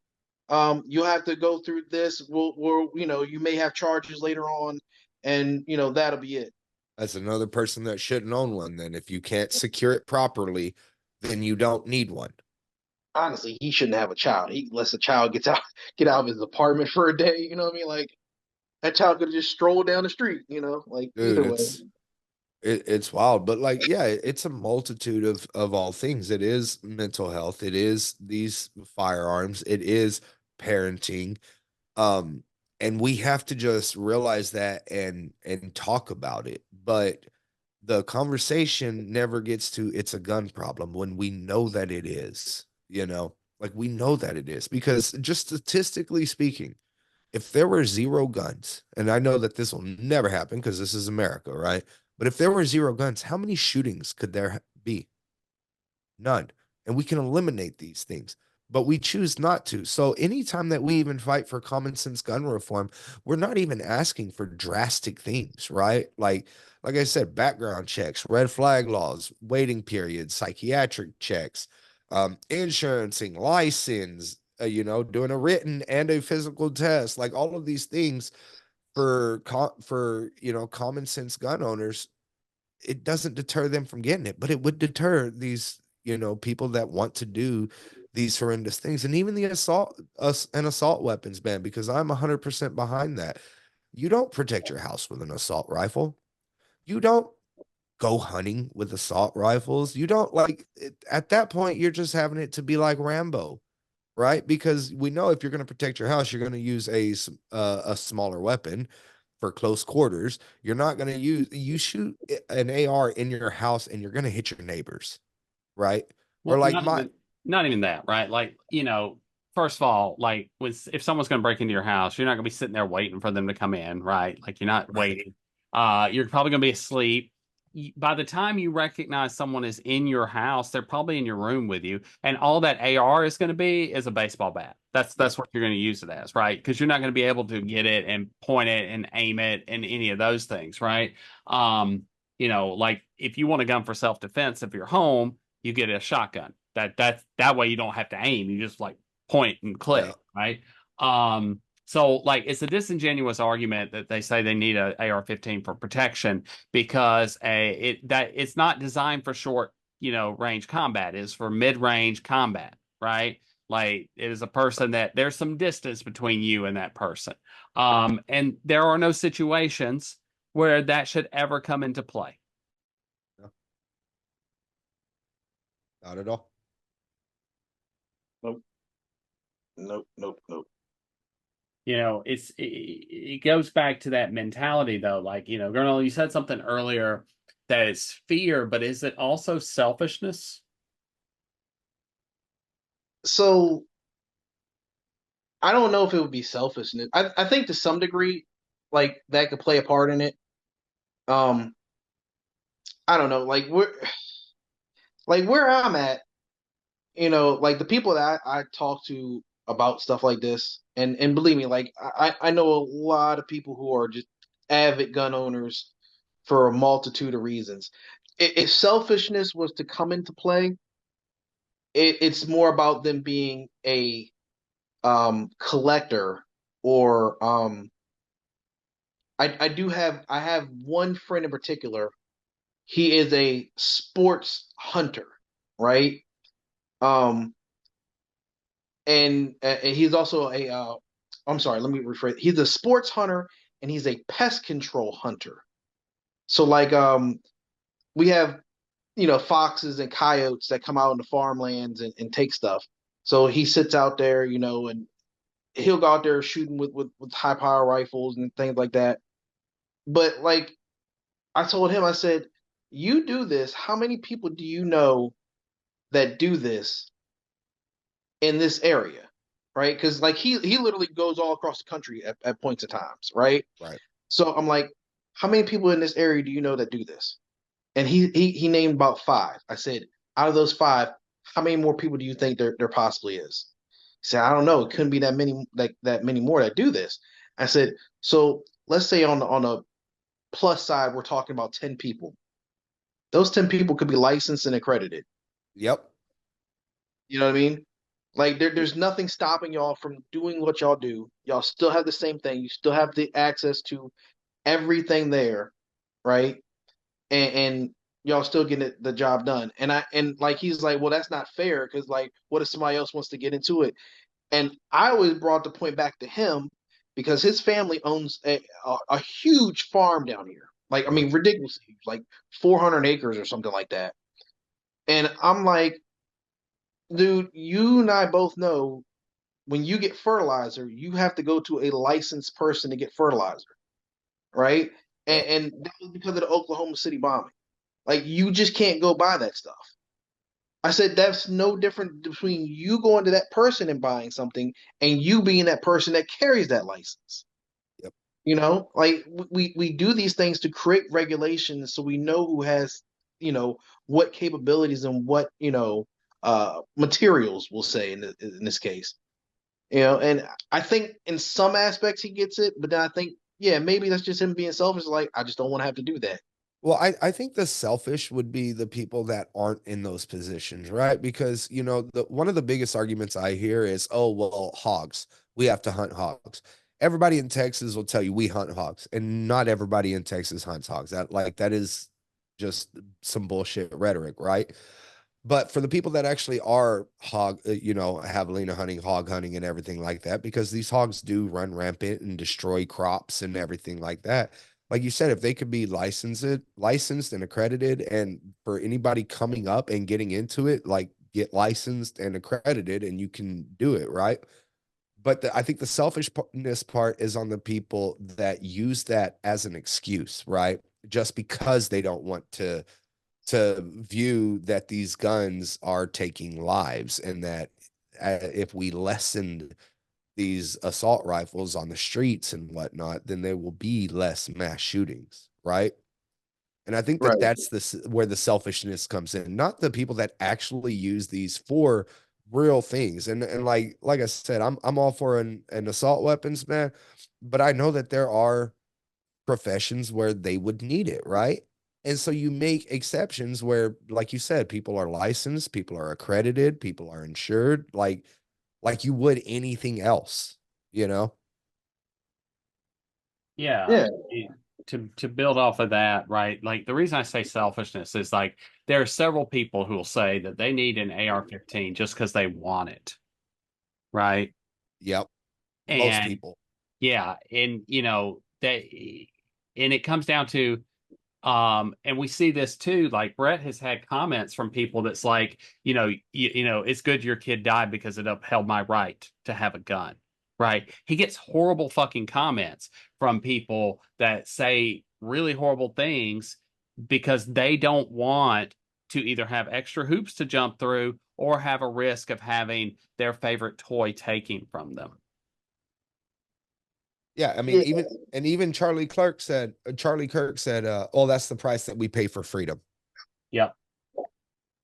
Yeah, but yeah, I don't know. It's somewhere in that, right? It doesn't make sense to me because I look at it like this. It's actually easier for you to lose your license for God knows whatever else, fishing, than it is for you to have your gun taken away from you. Yep. And that's absolutely ridiculous. If I get caught with, more than 3 lines out uh at my favorite pond, I can have if that game warden wants to take my fishing license for a year, he can do that. Yep. You know, Yep. but if I get caught, with a gun like halfway being reckless, if I didn't hurt anyone, well, I can get everything back. You know, 100%. And that's the crazy part, right? Is like we don't put as much emphasis on it as we should. I mean, some of us tried to, right? But and I won't even say like all of society, because if you look at people like that want the assault weapons ban, that number is high. It's over half of Americans want an assault weapons ban. But it always goes back to, we keep putting these people in power. I mean, I always talk about voting, right? Because we keep putting these people in power that are given money by the NRA to vote no and vote against these things that could save lives. I Yeah. haven't seen one mass shooting that any of the things that we have mentioned couldn't have prevented it. You know? exactly right. That's probably the most frustrating thing about it, because you can prevent so much problems by being proactive. Yep. But like I was said there before, I think a lot of that goes back to fear that I can't get this because I won't pass this. Right. You know what I mean? And the sad thing of it is, like, you have no idea if you're going to pass it or not. Like, why do you feel like you won't pass it? You Yep. know? And if you don't pass it, then honestly, you shouldn't have one, like, but to the point of, I talk about being proactive and reactive all the time. We won't stop these mass casualty events, right? But now we want to implement where we teach third graders how to stop the bleed. Shit that you shouldn't have to know in third grade, Or we right? sell backpacks that are bulletproof, Yeah. that Yeah. are made of Kevlar. Yeah. That's And instead of removing the bullshit that makes these events happen, we're just like, oh, hey, third grader, deal with it. Stitch up your friend, like, put pressure on your friend's bloody body while there's an active shooter going on, because we don't care enough about you to actually prevent these things from happening. And that's just the way that I see it. right. It's a long way from the idea of the quote unquote Boy Scouts learning first aid and how to bandage your arm up. You know what I mean? Like, Yeah. yeah, it's not the same, and it's crazy that we're at this point in society now that this is this is real life, you know? Like, we're not teaching first aid because, oh, your friend tripped and broke his arm or his ankle, and you don't want to move him the wrong way. No, we're really teaching kids, like, this is how you save a life. Yeah, like literally in Texas, there's legislation being considered to train third graders and older on how to use bleeding stations. So, like, now we're just going to be putting bleeding stations in these schools, and we can't afford to even pay our teachers, right? Our teachers are severely underpaid. Our buildings are shit, like, as a whole in Texas, but we're going to pay for bleeding stations because we just don't want to do anything about it. And these bleeding control stations have tourniquets and everything, but they are approved for use in battlefield trauma care by the armed forces. So this is military grade shit that we want to teach our third graders, instead of just saying, hey, let's remove the issue. Makes for better soldiers. Literally. Yeah. Literally. Yeah, and not to mention the vending machine thing, right? That's coming Oh to God. Texas and Alabama, right? Like, we're going to start selling ammunition in vending machines. So Well, I think that was a thing. I'm not 100% sure. I remember someone talking about that and I looked vaguely into it. I believe that's a thing that comes out of Puerto Rico. Puerto Rico has some like real strict gun laws. And one of the things they did, they came up with a vending machine to buy ammunition where you had I don't for a second believe we're going to do it like they did it, where like I believe you either had a specific code or as part of your social security or something that they use, some kind of it was a specific identification code that they used to be able to buy it. And they had to, it registered what type of ammunition you were buying, how much of that ammunition you were buying, and how often you were buying it, right? And then I remember someone saying, "Oh, that's a good idea. If we did that here, we could, get ammunitions and bullets out to people faster, and they don't have to go to the stores and all this other good stuff." So Yeah, automatically, I'm thinking you're not going to do it the same way it was intended to do. right. Yeah, we're not. So like it's just now it does use like facial recognition to like map out the people buying, which then could create a registry of sorts, but they're not actually tracking how often or who's doing it. Not just that, but if you look at situations, and I've thought about this a lot. If you look at situations like me and my son, my 13-year-old looks the exact same as me. We have the same bone structure. I mean, he is pretty much a clone of me. Would that facial recognition, because we can get into each other's phones, right? Like I put his phone up to my face and I can get into it and vice versa, right? Because we're that similar. Could he take my license, therefore, and then go and do this? I mean, Like that's I a kind of legit. want to try it, right? Especially because like my license, my driver's license, I haven't updated it since I was 24, right? Like I mean, I redo it every 4 years or however long, but I just do it online and they use the same photo that I used over a decade ago. My son looks even closer to me at that age than now, right? Could he, use it and then go and get bullets, and then I wouldn't even know?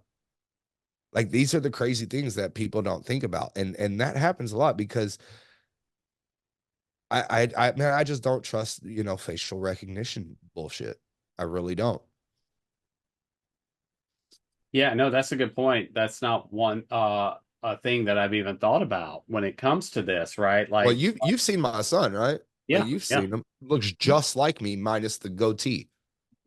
Yeah, that is a good point. Like if you look enough like somebody, my thing was is that we can't trust that technology to always be accurate to begin with, right? Because we know, especially depending on how it's designed, like some people have been able to skirt facial recognition with their thumb, right? Like it doesn't always work well. Not Uh just that, but if it's out there in the open, like the one in Texas, it's right by the ice, like where you go to buy ice, right? And everything. And who's to say that you go in there with an axe and get in it real quick, right? Like we're leaving it in the front of stores for easier access instead of having to go to somebody and actually buy it. It's fucking crazy. So wait, it's actually in the front of a store?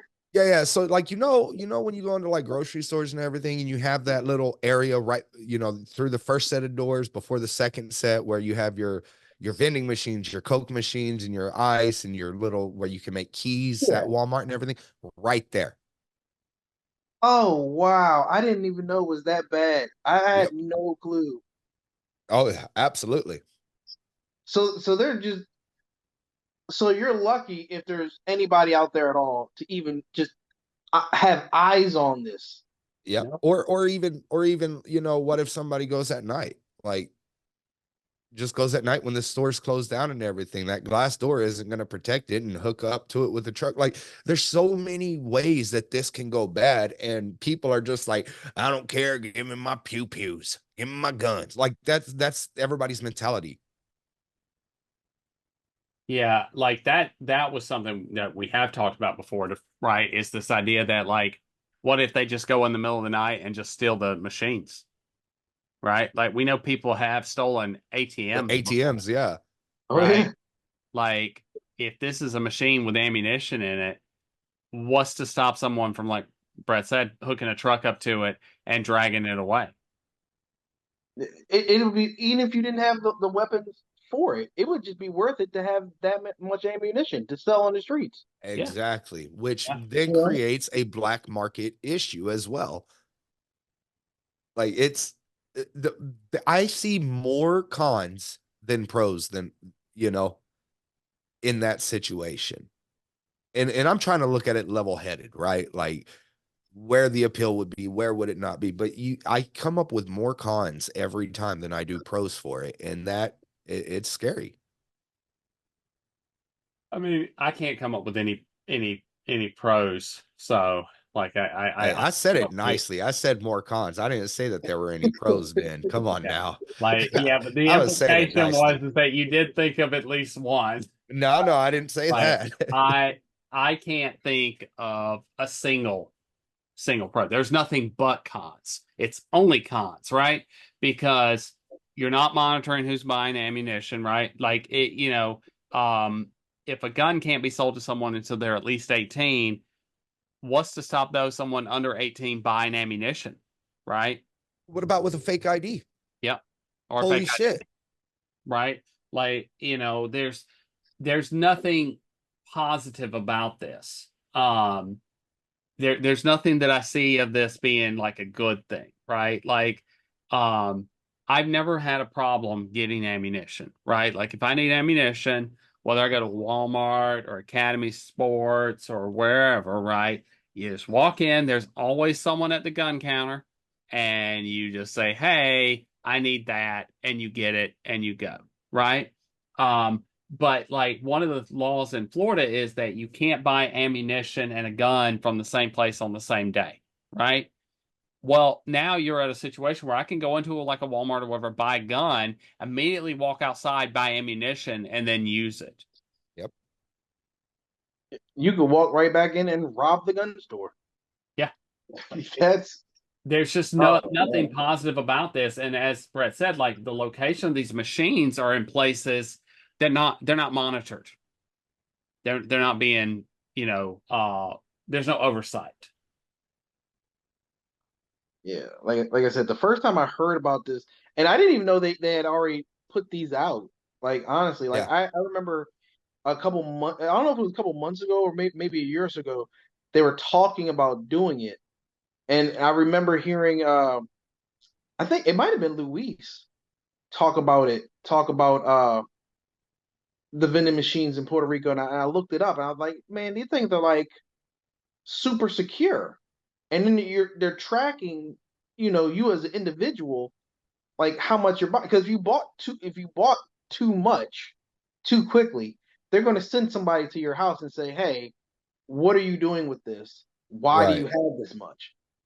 And like I said, and as soon as I was like, well, no, they bring that here. We're not doing that. We're not going to do that. We're not going to question anything. We're not going to question anybody. You know what I mean? Like, Yeah. So, that's and what the we were first saying. store, the craziest thing too is the first store that has this in Texas is 2 hours from me, which in Texas, a 2 hour drive isn't shit, right? Like, this is how much that they really truly don't care. And so, and we start there, right? With these ammunition things. You know that we're going to move forward, right? Because this is what our country does. And now, I wouldn't be surprised if they come out with a vending machine that you can just purchase firearms with. Like, I wouldn't be surprised. Yeah. Yeah. I mean, that's the next progression, right? Because like, so we were talking earlier, on TikTok about like arming teachers and how that's led to more shootings, right? And I made a video about how private schools, while we don't have data to know the exact number, right? We know that 61% of public schools and 82% of high schools have armed security there, right? A private schools overall, though, do not. So much so that like the state, which has now become like, just like the NRA trying to sell guns, Texas and Florida both passed laws to force private schools to hire armed security. And in Texas, at least, there are a lot of schools, private schools, that are opposing Abbott and kind of refusing to do Well, it. in Texas, it's all high schools or it's all Yeah. schools. Yeah, It's all campuses. they passed to add private schools to that because private schools were always exempt. Oh, And they okay. just did that here in Florida too because, but the argument is because they want to hire people with guns. They want people to have guns, right? The private schools weren't doing it. But, it makes you wonder like why these rich people that send their kids to private schools, they don't want guns around their kids, but they're okay with them being around your kids. Yep. Like 100%.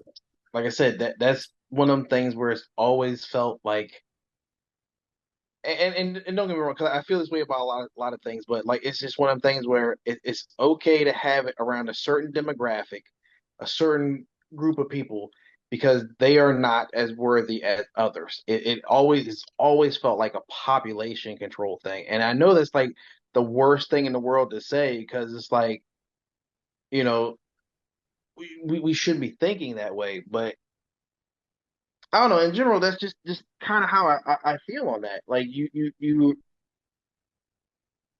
don't care about the people that you don't have to see. Yep. You know what I mean? So if I they're said, plagued with gun violence, it's okay because it's not at your front door yet. yeah, I say it all the time, especially, with Uvalde, right? I'm like, Texas, the state of Texas didn't care, right? Because it was a bunch of brown kids too. Like that is one of the biggest reasons. And I speak out on that all the time. They didn't care. There were 17 Hispanic kids and 2 Hispanic teachers. Had that been at where Ted Cruz's child went to school, do you think that there would have been changes? Do you think that it would have, done something? If it was at Greg Abbott's daughter's college, do you think something would have happened? Absolutely. But because it happened in South Texas, where it's just a bunch of brown kids, they don't want to do anything about it. And it, like you said, it's good for me, but not good for thee, right? Like they're okay with doing something about it if it's for their kids, if it's for their demographic. But when it's not their demographic, they don't give a shit. Yeah, they definitely don't care about anyone that's not them, right? But even then there are some of them that I wonder if they would even care, right? Oh, we know Cruz wouldn't. Like, Yeah, let's be fair, Cruz I, wouldn't. I don't think Cruz or Abbott either one would, No. right?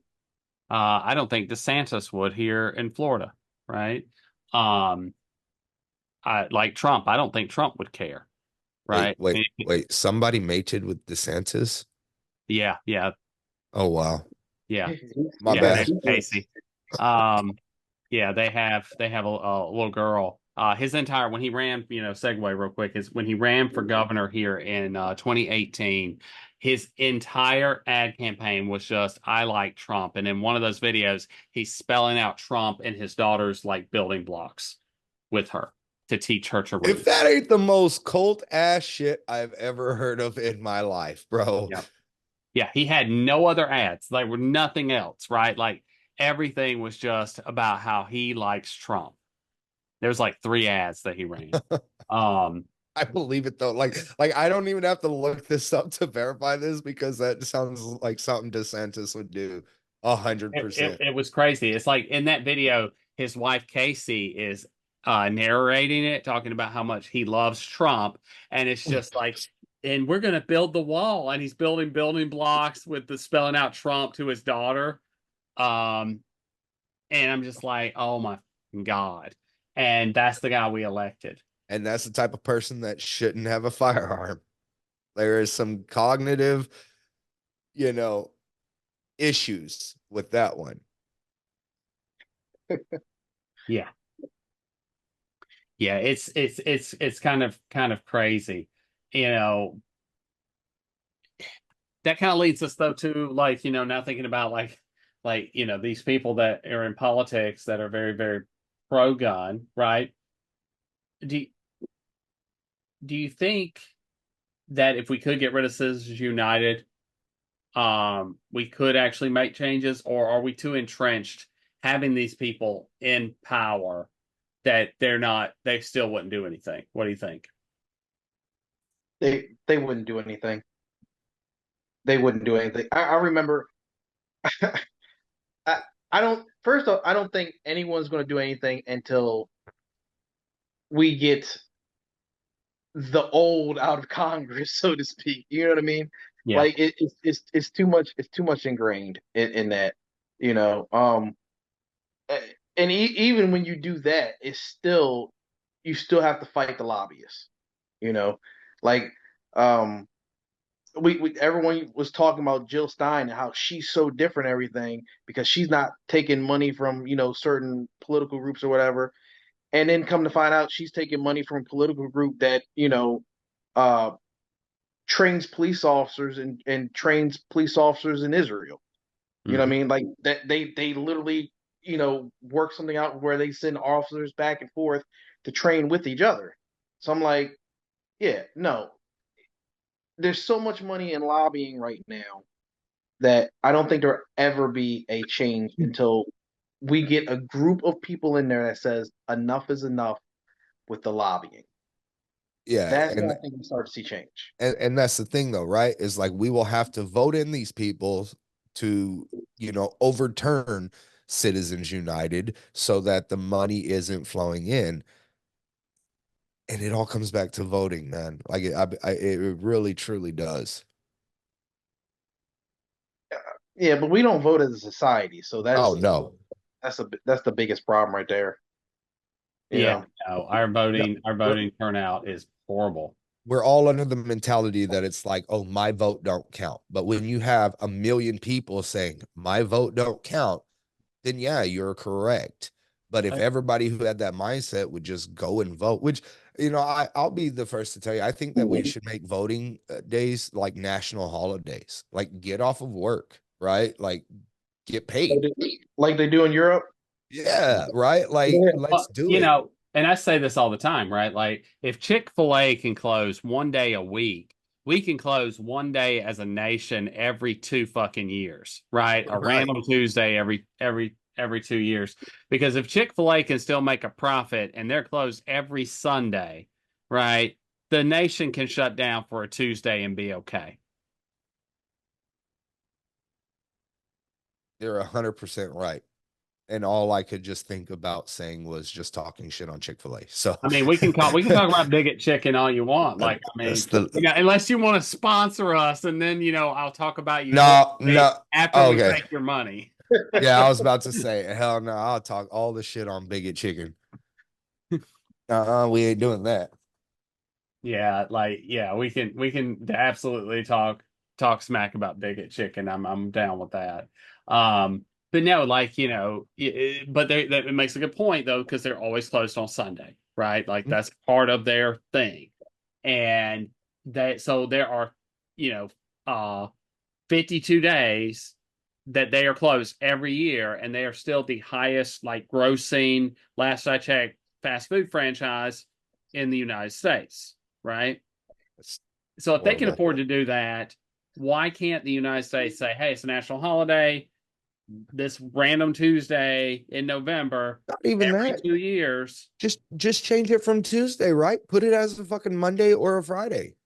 What that's the Constitution is why they do that. We'd have to change the Oh Constitution. fuck. But we could pass a law to just say that, the voting Tuesday is just a national holiday. All things are closed. Yep. And then businesses would be like, okay, you're 2 days off this week or this Tuesday, and then whatever other day you get off. So in the case of Chick-fil-A, it would be that Tuesday and that Sunday, they'd be open the rest of the week.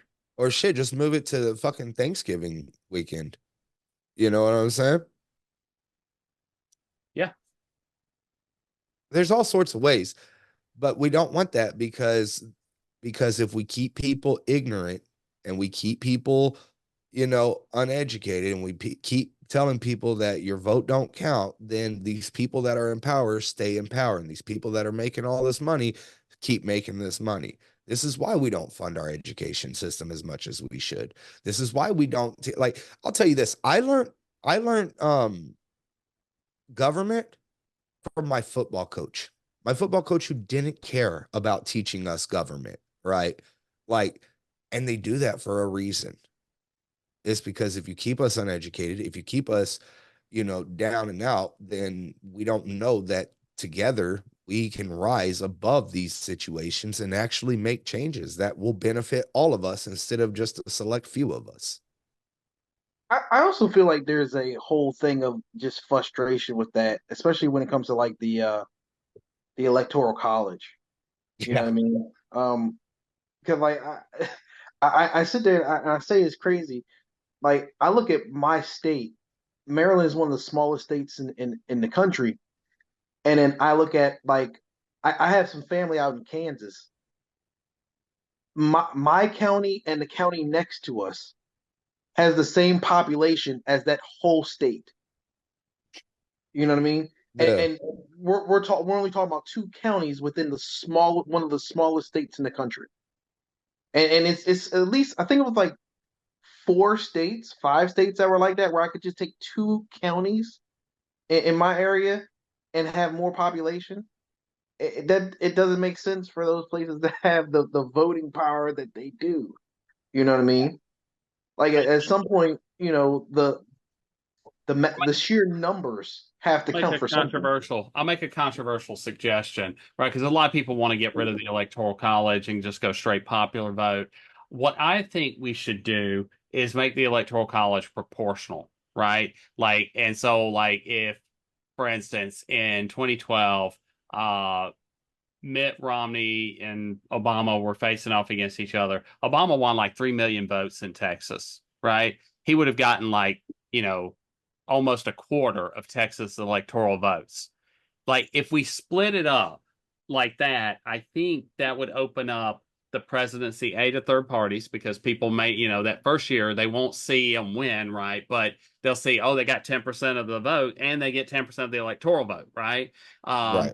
And so it would make it where the votes actually matter and every state becomes a battleground. Because if you just make it popular vote, then the big population states are the states that decide it, and you have the opposite problem that we have right now, right? Like right now, the rural areas like are the ones that control everything, and so we're setting priorities to rural areas, and then we would set priorities to city areas, which that is where the majority of the people are, and they should be more of a priority. But if we made it proportional, then every state now becomes a battleground state because you would have to actually weigh, okay, instead of going to Florida and Ohio 10 times when you're running for president, you'd have to be like, okay, am I going to Wyoming? I mean, I could get one or two of those electoral votes if I show up, right? Like it would become an actual battleground and you would actually make real choices as to whether or not you were going to campaign somewhere. Would you prefer something like that, or would you prefer something like ranked choice? I rank choice is actually the way I would like to go. But if since the you know the Constitution talks about the Electoral College, if we're going to keep that rather than like you know make it popular vote, I would prefer seeing it be the you know the proportional vote. And honestly, what I would love to see more of a parliamentary system anyway, with Congress, especially with the Senate, and everybody just votes a party, right? And then that percentage that wins, that's the number of senators that go to the Senate, right? So if 33% of Americans vote Democrat, there are 33 Democrats. If 30% vote Republican, there's a Republican. If there's some Green Party, there's that, right? Like, and we put those people in more of a parliamentary system. So we stop voting for personalities and start actually voting issues. That would not be good right now with the whole MAGA shit going on, though. I'll tell you that right now. Could you imagine having even more MAGA Oh my senators God. like holy shit? But you know, I don't think that would happen, right? Because you would have MAGA, like you would have their party line, but then the Republicans, the other moderate, you know, not crazy Republicans, would have their party line, right? And so people Split it would three be, ways at that point. yeah. And so you would have, yeah, you would end up with some people like Marjorie Taylor Greene or whatever in there that are MAGA, but Sorry. you would have more of like the John McCain, Ronald Reagan style Republican, I think. I Right. would be terrified of the gridlock on that. Well, it would force though, it would actually force then it's because now with a two-party system, right? Like there's gridlock all the time, right? But like in that way, it would force it like it is in like Britain and other countries where they have to they have to form coalitions with each other to actually get the things passed that they want to pass. So like the extreme basically they get shut down on both ends, but like the liberals and more leftists would start working together more to get their policies passed. See, Um, I have the best idea, right? I say we just do government fight club, right? So I say that you put your bill up. Can you imagine? Um, what was his name? That old dude, Mitch Bernie. McConnell. Can you imagine Mitch Oh, man. McConnell having to step into a UFC ring with like Maxwell Frost, right? Like, I think that it would be more appealing, right? We could get actual more people interested in politics that way. I mean, it Yeah, would definitely be more entertaining. I'm So just pay per saying. view, pay. We could pay for school lunches I'm off saying, right? the We pay could per fix, view. and we could do that with our city councils and everything too. On like Oh my just god! every Friday, just go down to the local, fairgrounds and just have your people duke it out, right? Like we're a country of violence, right? Like that's what America is. So why not do it the right way, right? Right on. I'm not opposed. See what I was saying? But like, could you imagine, right? Like just some of the people that would get into it and everything. Because I'd love to see Tony Gonzalez have to step in the ring with somebody. I'd love to see Ted Cruz have to step in the ring with somebody.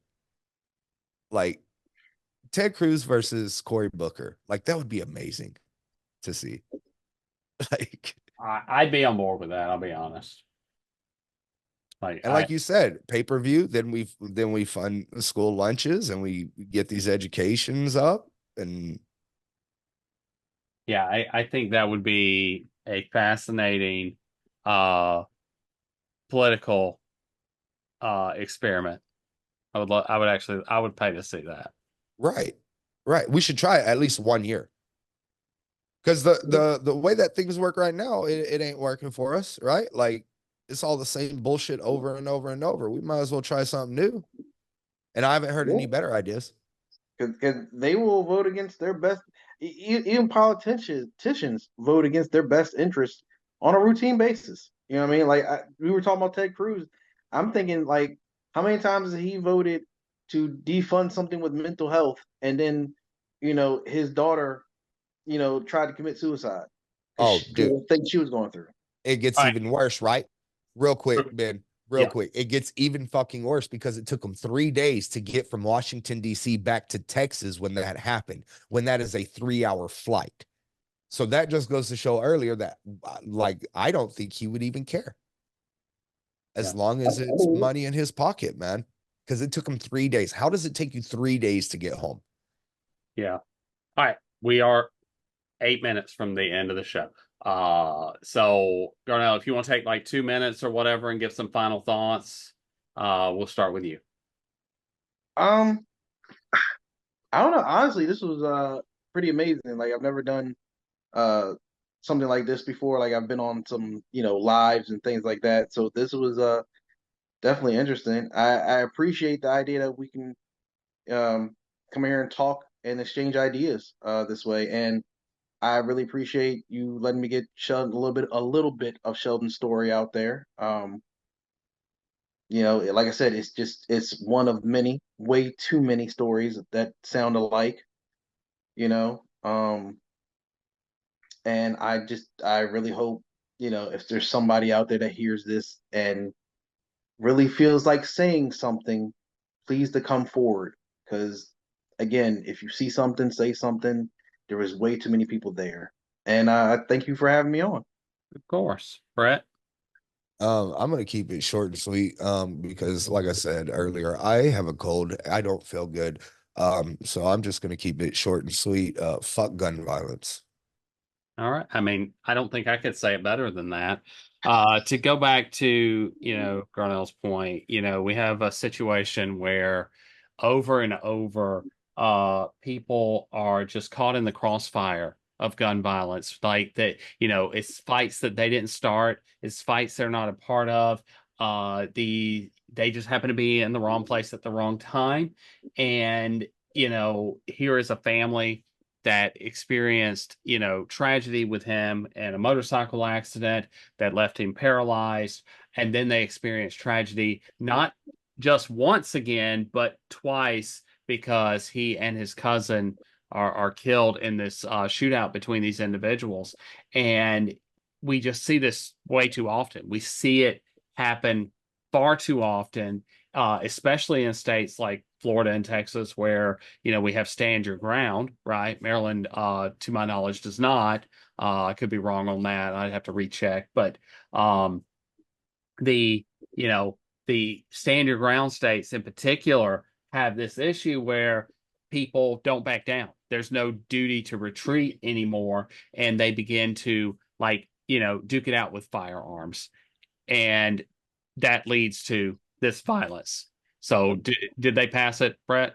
Maryland is a stand your ground state in some so circumstances. So they have like castle doctrine and everything like that. Yeah, they have limited Yeah. situations. Yeah.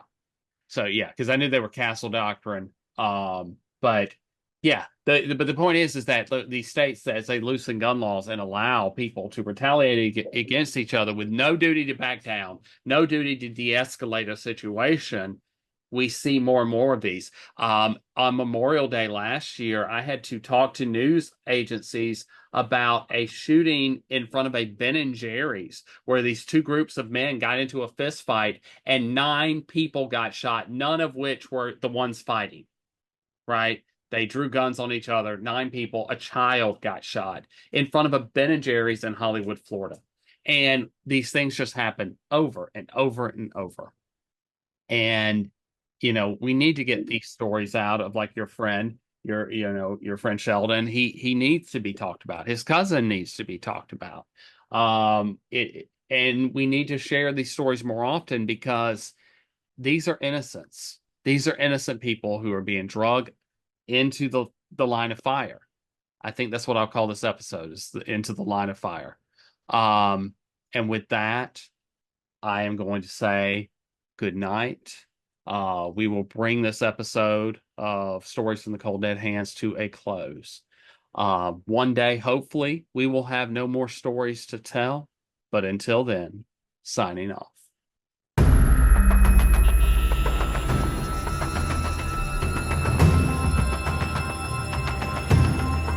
This has been Stories from the Cold Dead Hands with Dr. Benjamin Dowd-Arrow and Brett Cross. Hopefully one day we will not have any stories to tell. But until that day arrives, remember to love one another and be kind to each other. Until next week, signing off.